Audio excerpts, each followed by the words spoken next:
DDM সকলো MSC ধুনীয়াকৈ কাম কৰি আছে। কেইদিনমান আগতে লেণ্ডনিংটিও আমাৰ পাৰ্টিতে যোগদান কৰিছে। গতিকে এইবাৰ বোকাজানত আমি বহুত ভাল ভোট পাম বুলি মই আশা কৰিছোঁ। ইয়াততো কণ্টেষ্ট নাই আৰু যি কণ্টেষ্ট অলপ চলপ আছিলোঁ ইমান মানুহে কংগ্ৰেছৰ পৰা জইন কৰি দিলে, এতিয়াতো কণ্টেষ্টে নাই।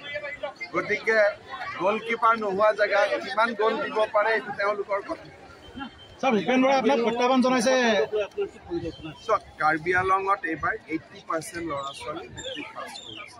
যোৱাবাৰ যথেষ্ট ল'ৰা মেজিষ্ট্ৰেটো হৈছে।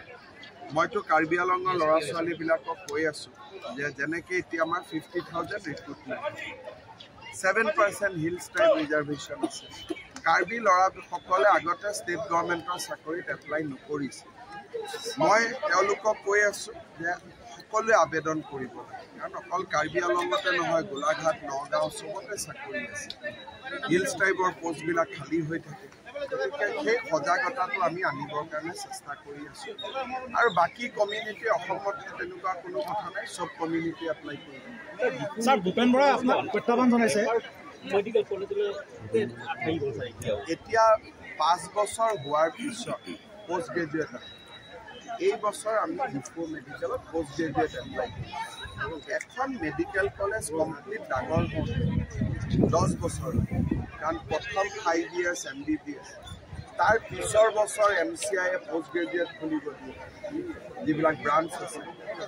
সেই ব্ৰাঞ্চৰ পৰা ডক্টৰ পাছ কৰোঁতে 3 বছৰ। গতিকে যেনেকৈ সন্তান গৰ্ভত 10 মাহ 10 দিন থাকে, তেনেকৈ এখন মেডিকেল কলেজ ডেভেলপ হওঁতে 8 to 9 years।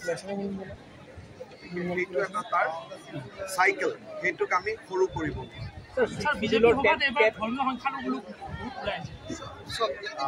সংখ্যালঘু হওক, সংখ্যাগুৰু হওক, অৰুণোদয়টো সকলোৱে পাইছে, চাকৰি মেৰিট বেচিছত সকলোৱে পাইছে। গতিকে মই ভাবোঁ যে সকলো শ্ৰেণীৰ মানুহে বিজেপিৰ প্ৰতি আকৃষ্ট হৈছে আৰু ভাল চৰকাৰ, দেশত শান্তি আছে, কোনো কনফ্লিক্ট নাই, কাজিয়া পেচাল নাই। গতিকে মানুহ ডেফিনেটলি বিজেপিৰ ফালে আহিছে বা আহি থাকিব।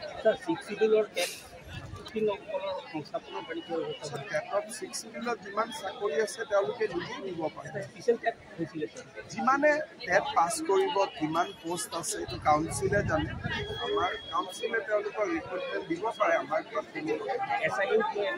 SIটো একো নাথাকে। যদি যিমান পোষ্ট সিমান যদি চাকৰি হয় SIত পাব। গতিকে যদি বৈধ নিয়মত চাকৰি হয় তেতিয়াহ'লে SIও বা কিবা এইবিলাকতো 2-3 ঘণ্টাৰ। যোৱাটো নিৰ্বাচন হৈ গ'ল, নিৰ্বাচনত আপোনালোক কিমান ভোটত জয়ী হ'ব? ভূপেন বৰাই আজি প্ৰত্যাহ্বান জনাইছে আপোনাক, যদি গৌৰৱ গগৈ জিকে তেনেহ'লে আপোনাক পদত্যাগ কৰাৰ এটা প্ৰত্যাহ্বান জনাইছে। ইমান দূৰলৈকে যাব নালাগে, EVMতটো ওলাবই। ইমান আৰু লম্ফ জম্ফ কৰি থাকি কি লাভ? ভোটটোতো বাকচত সোমাই গ'ল। এতিয়াতো আৰু যোৰহাটত নতুনকৈ ইলেকশ্যন নাই।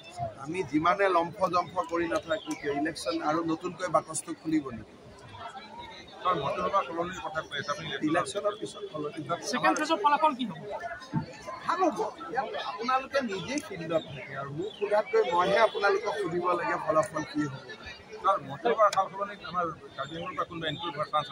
দেখা যাওক, এতিয়াতো ইমান দূৰ আগবাঢ়ি হয়।